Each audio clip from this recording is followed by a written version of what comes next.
Eu falei, acho que não chegou ainda. Eu falei, ele chegou, tá falando uma coisa. Já estamos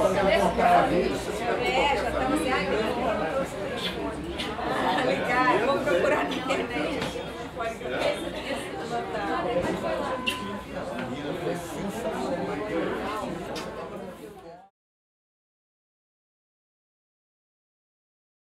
O assunto hoje é um assunto muito carioca, é uma retomada de um assunto muito carioca, que é uma cidade, como eu falei quando eu apresentei Fajado, é uma cidade em imenso e fortíssimo processo de transformação, é uma cidade que naturalmente se movimenta, é uma cidade onde a questão do turismo, não o turismo aqui, nós não vamos discutir turismo, porque senão a gente poderia aqui ter chamado o secretário de turismo, seria naturalmente um secretário.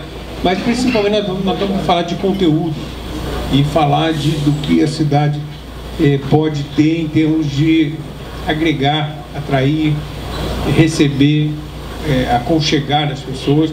E esse diferencial do Rio de Janeiro, onde você, quando faz bem feito, e você pode aproveitar e agregar o que nós temos, eu acho que esse é o grande desafio que a gente tem. E aqui com 3 pessoas que podem, de alguma maneira, nos ajudar e aquecer um pouco o nosso processo de elaboração disso aí.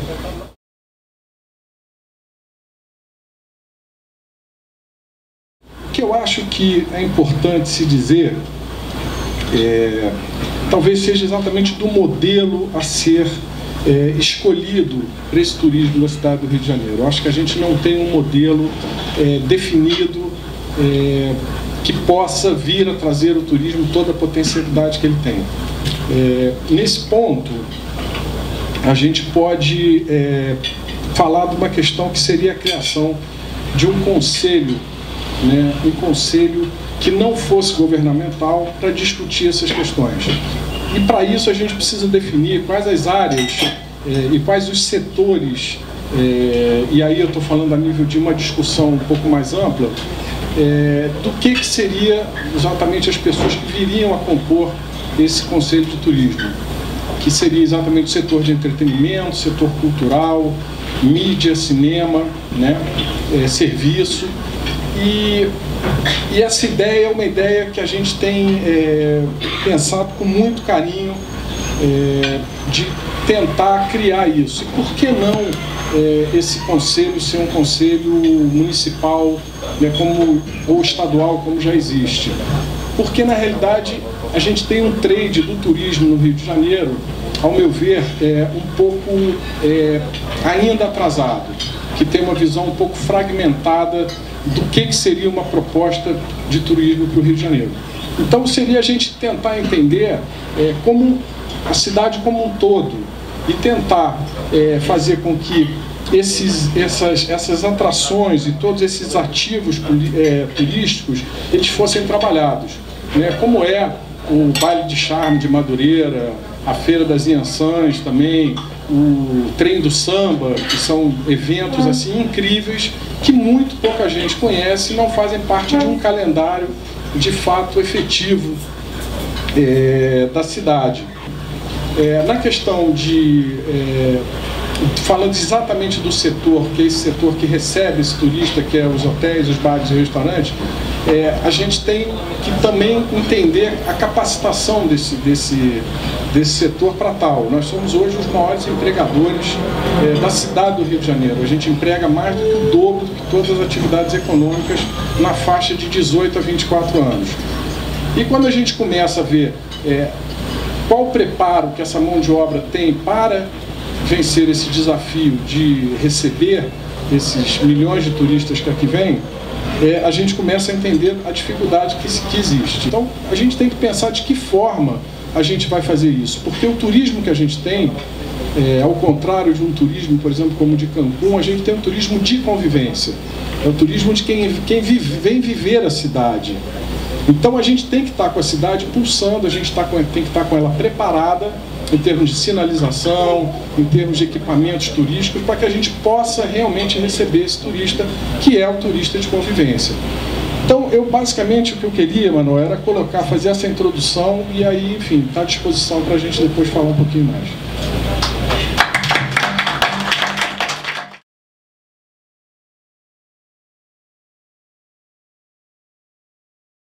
Eu ia exatamente começar falando sobre essa frase da Elizabeth Bishop, que ela fala que o Rio não é uma cidade maravilhosa, mas é uma paisagem maravilhosa para uma cidade. Então, tudo que eu tenho para falar aqui é para provar o contrário disso. Então, eu acredito, essa é uma imagem sempre muito forte da cidade, porque a cidade tem, de fato, um sítio maravilhoso, e nós comumente acreditamos que há uma preponderância dessa presença da paisagem e da natureza na construção da cidade. Historicamente, isso não é verdade. Existe sim uma expertise, um conhecimento acumulado de produzir uma cidade num sítio dificílimo. Eu acho que o Rio de Janeiro é a cidade do espírito humano do século XXI. Eu sei que no Rio a gente convive, a gente lida muito bem com esses ufanismos e a gente fica sempre enebriado por essas maravilhas, mas eu acredito que existem atributos hoje da sociedade, nem vou dizer mais do mundo ocidental, mas de economia compartilhada, de sustentabilidade, de mobilidade sustentável, de diversidade cultural, e o Rio de Janeiro concentra esses atributos com muita qualidade. Eu acho que isso é um posicionamento da cidade interessante, que eu acho que a gente temos o potencial de trabalhar. Então, quando a Unesco reconhece a nossa paisagem, ela reconhece a paisagem cultural, ela não está reconhecendo os monumentos naturais do Rio de Janeiro. A Unesco reconheceu o que fizemos nessa paisagem maravilhosa, tal como obra de arte, a ponto de ganhar campo estético, a ponto de influenciar as linguagens artísticas e culturais, a ponto do Rio de Janeiro, então, ter uma capacidade de síntese da cultura brasileira. Então, esse é um posicionamento que muitas vezes não fica claro, porque uma vez mais nós convivemos com esses monumentos naturais exagerados na nossa paisagem. A cidade passa a ter uma transformação urbanística expressiva a partir da chegada da família real portuguesa. Então, de 1808 até 1908, usando como marco a exposição nacional de comemoração da abertura dos portos, que de uma certa maneira produziu a URCA, pegando esse arco de 100 anos, essencialmente do século XIX, a gente tem ali transformações profundas da cidade. Então a gente já vai ter no final do século XVIII a constituição do passeio público, a preocupação nesse território da região do centro do Rio, um território de alagadiço, de ares de baixa qualidade, cercado por morros. A cidade vai paulatinamente criando infraestruturas e transformando essa paisagem. Então, usando a Avenida Rio Branco como eixo, nós vamos ter o Museu da Manhã e o mar numa ponta, até o MAN na outra ponta. E ao longo desse caminho, Museu Nacional de Belas Artes, Biblioteca Nacional, Museu Histórico Nacional na Praça 15, ainda, né, o pequeno pavilhão do MIS, ainda ali na Praça 15, sem contar a quantidade de bares e restaurantes. Eu acho que a gente precisa começar a falar de uma maneira mais produtiva e qualificada sobre arranjos entre setor público e setor privado, as famosas PPPs, como é que a gente pode de fato, eu falei aqui sobre espaço público, como é que a gente pode de fato organizar, por exemplo, cafés no passeio público. Então, o passeio público feito pelo Marquês de Lavradio no final do século XVIII ele tem ali uma densidade de utilização no seu entorno, mas é impossível se você chegar ali dentro e tomar um café e ter, por exemplo, uma nuvenzinha Wi-Fi naquele espaço fabuloso. Isso reside na dificuldade do Estado brasileiro de equalizar esse pequeno desafio de poder licenciar um café dentro de um espaço público. E isso aparece algo que é de pequena escala, isso aparece estruturalmente impactando uma série de outras decisões. Para concluir, então, era isso essa é a mensagem que eu queria passar desses 3 pontos que eu entendo articulados. Essa cidade que é de fato uma cidade importante na paisagem, então, sorry Elizabeth Bishop, mas ela está errada, fizemos uma cidade importante aqui. O segundo aspecto o aspecto da transformação, de uma nova transformação em curso e a possibilidade de um novo arranjo na região do centro, e dentro dessa possibilidade os desafios que surgem, os desafios de fato conseguir ter a gente conseguir construir uma leitura e ações mais concretas de utilização da cidade, de uma maneira mais pactuada entre interesse público, Estado brasileiro e sociedade civil e setor privado. Acho que a partir daí a gente fala de um ambiente propício ao turismo que é imbatível e que não pode, inclusive, dispor do carnaval. A gente pode até resolver não fazer o carnaval um ano. Bem, estou brincando. Obrigado, mano.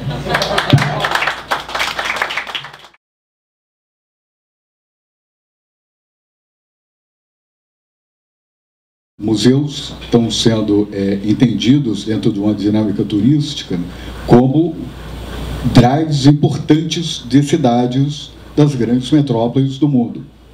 Só para a gente ter uma noção, o Louvre leva anualmente, ou recebe anualmente, 9,7 milhões de pessoas.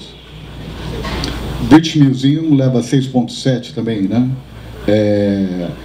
E por aí vai. Estamos falando de uma muvuca realmente considerável. Há umas 3 semanas atrás, inclusive, saiu uma matéria no New York Times intitulada Mestres contra Massas. E justamente estava aí discutindo como é que fica a experiência de quem quer ver o trabalho artístico dentro dessa dinâmica intensa de, como falou aqui o nosso amigo Pedro, de turismo de convivência. Ali realmente você é levado à convivência, queira ou não. E só para a gente ter uma ideia de uma possível projeção disso, o próprio Louvre estima que esse número vai chegar a 12 milhões de visitantes em 2025. Não por acaso o Louvre está expandindo os seus territórios para Abu Dhabi ou para Lens, no norte da França. Esse exercício de expansão tem acontecido sistematicamente em todos os museus que a gente gosta, que a gente aprecia no mundo. Eu fiz uma pesquisa com 220 instituições no mundo. Teve gente da Rússia, teve gente de Israel, teve gente de Auckland, na Austrália, e por aí vai. Alguns do Brasil, não muitos se entusiasmaram, mas enfim, dentro desse universo de 220 instituições, 21% desses museus, ou das pessoas que representam esses museus, acreditam que branding é uma palavra feia, é daquilo que nós devemos fugir como o diabo foge da cruz. 46% desses museus admitem que não tem um trabalho sério de pensar estrategicamente suas marcas. Embora 41% desses mesmos museus acreditam que tem um potencial ainda desconhecido. Ora bem, então o que isso nos interessa? Nos interessa porque a gente está diante desse tipping point, que pode mudar a nossa relação com museus aqui no Rio de Janeiro, pelo menos. Outro ponto, então, dentro do meu evangelismo, essa ideia de entender museus como marcas e operar conscientemente isso. 2, pelo amor de Deus, realmente começar a trabalhar em rede. Quando eu ouço Washington falar dessa dimensão, dessa relação, você fala, puxa, você tem um mar, Museu da Manhã, aí você tem o Paço, tem o Museu Histórico, tem o MAN, e você pensa isso dentro de um raciocínio de rede que como essa perspectiva de clusters, que grandes situações valiosas de museus no mundo funcionam, como em Londres você tem Exhibition Road, né, que você tem do lado o V&A, do outro lado da rua você tem o Museu de História Natural e o Science Museum. Muito bem. Me contaram, não sei até onde é verdade, mas me contaram que aquela rua ali, que hoje fica aberta ao trânsito de pessoas, era uma rua de trânsito normal de carros. E só dentro dessa perspectiva de ser um trânsito normal de carros, essas instituições não conversavam, não dialogavam.